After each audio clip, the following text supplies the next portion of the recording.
Hello everyone, this is Clausius, and welcome to Life and Death number 3. Today we have 2 elementary Go problems and 2 intermediate Go problems.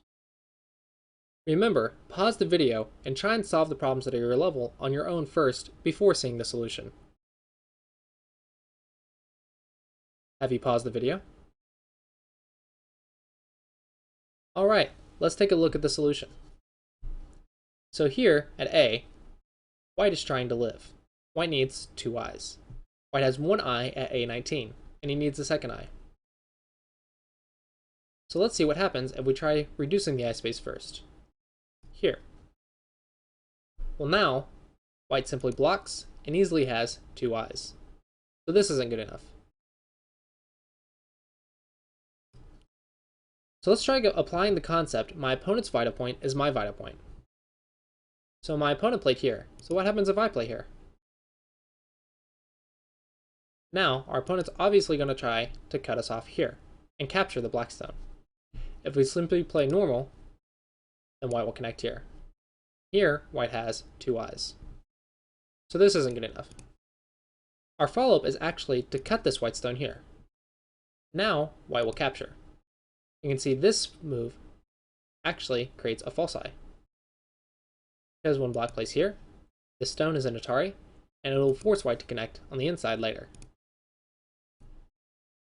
This means this combination is very good because White only has 1 eye and 1 false eye now. So the entire White group is dead. This type of move is a very good Tsuji for reducing the eye space, or eyes, from the second line on the first line, and can be very useful in situations for taking eyes, reducing points, or killing groups on the edge. So it's a good move to remember. Now we're going to move along to B, and B is going to apply a very similar concept, but the move order is going to be very different. So, while we have a lot of concepts that we know about, it's very important that we apply them correctly to each situation on the board. So first off, let's try seeing how we can kill this white group. First thing you want to do, try reducing the eye space. Ah, this is 4 in a row. This is alive. Therefore, that is not good enough. What happens if I play my opponent's move? Because my opponent's Vita point is my Vita point, many times. So if I play here, now we're getting somewhere. Let's see, if White blocks here, and I simply back off, now my opponent can live with 2 eyes on the inside. So this means I messed up somewhere. Here, actually, you don't have to respond here. Rather, take the Vita point. Here. Now this is only 1 eye on the inside. And if White captures the black stone, then you cut, or not cut, but play this move in order to make this a false eye. So now you can see P19 is a false eye, and White only has 1 eye on the inside. If White plays here, it's a very similar thing. Black plays here, White captures, play the Vita point. You can see it's a false eye and 1 eye. One last thing to note is if White plays here to create 1 eye in the corner, you have to stop the second eye here. And it looks like White's going to make a second eye because now White can capture you. But now we have a very nice Tsuji. Throw in Tsuji. White captures, and now it's still a false eye. So this move is a very effective move for killing this group right here. So you can see, even though the situations are different, we're applying the same concept and the same type of move on different situations, and we can come up with various solutions to many problems. So this is why it's important to do life and death problems, learn some basic shapes, basic concepts, and then see how you can apply them in your own games on your own board. It may not look exactly the same, but you'll be surprised how many concepts can be applied in various situations. Alright, let's move on to C. Now we're going to get into a little bit of difficult problems. So the first thing we need to look at is what happens if I reduce the eye space. Well, my opponent blocks, and now I have 4 in a row. That means we have to come up with something special.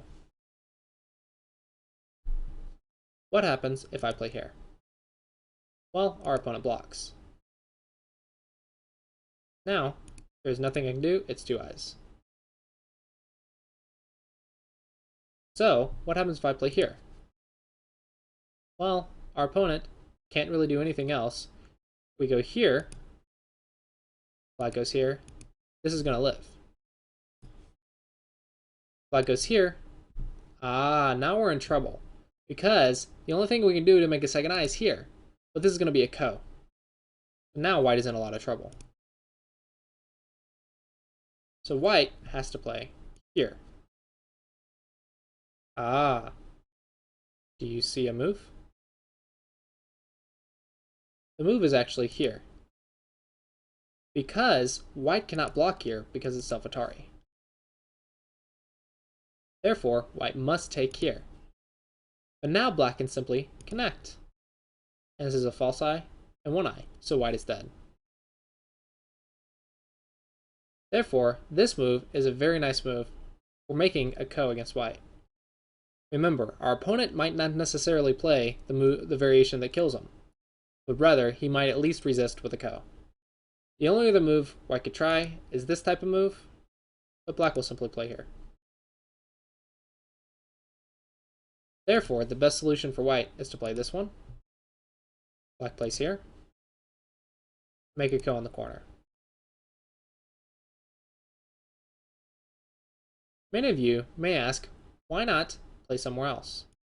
Because if our opponent plays first, we can take the ko first.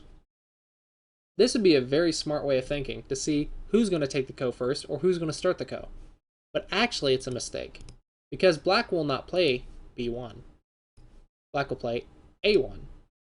And it looks like it's a seki. But this shape is actually a well-known shape called the bent 4 in the corner. At the very end of the game, because white can never play this move or this move, black will finish the game, and then at any time, black can play this move. It looks like suicide, but actually, when white captures, black plays here, it's a similar shape. Black can force a ko, and white is considered dead. Because black will wait and time this ko at a point when white has no ko threats and cannot hope to win this ko. He can even wait till the very end of the game. So a bent 4 in the corner is considered dead. And even if white tanukis, black will play here and create a similar situation, except this time it's just dead. Therefore, do not be mistaken by thinking this is a dead shape. This is a bent 4 in the corner. A bent 4 in the corner is considered dead in many types of Go rules. Some Go set rules will require you to play out the ko. But there are exceptions to this because it's still considered dead even if you play it out. For example, in the Chinese rules, stones are considered points as well as the area you surround. A bent 4 may be forced to play out in Chinese rules.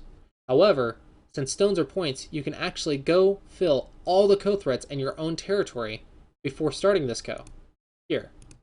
You will not lose a single point doing so, and your opponent will simply pass over and over and over.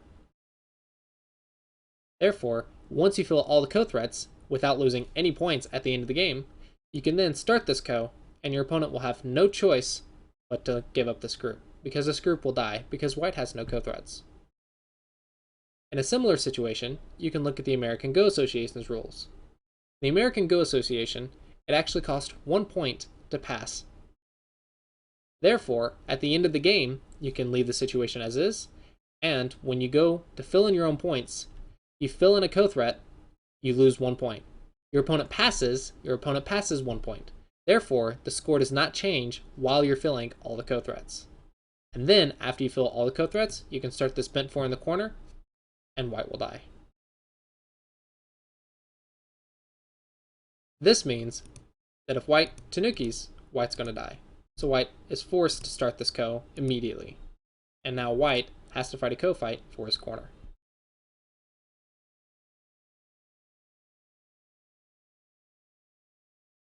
Alright, let's look at D. Here we're going to find some tricky moves. If we simply just reduce, it's 4 in a row. This is not good enough. If we try to play this type of move, here, our opponent blocks, and we don't have a move. That's still 2 eyes. In this type of situation, you need to think, what concepts can I apply here? This one is actually, magic happens at the 1-2 point. If I play this 1-2 point, white will play here. And this is easy life, because it's one eye, and there's nothing I can do here to stop this, second eye. What about the other 1-2 point? Well, I play here. Now my opponent might fix here. But I have this move. This is a ko. White cannot block because he doesn't have enough liberties. So white has no other choice but to play this move to start the ko. This is actually a two-step ko for black, because even if black wins the ko, black still needs one more move before he can actually capture white. Therefore, it's a two-step ko for black. However, it's still a very successful ko, because this is what's known as a flower ko. A flower ko carries no risk for you, but a lot of risk for your opponent. In this case, black is risking 2 or 3 points in order to capture and kill a 15-point group. This is a flower ko for black, and a success. So white will likely try to resist with something else. So it looks like it's a 3 in a row. If you play the vital point of the 3 in a row, white will simply live. But what if you play here? White connects, then it's dead. So white must play the vital point of the 3 in a row here.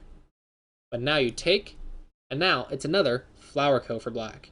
Because if black connects, it's actually a false eye and one real eye. This ko is actually worse than the other ko, because this is a one-step ko for black, and the other one was a two-step ko for black. Here, black only has one step, and white's dead.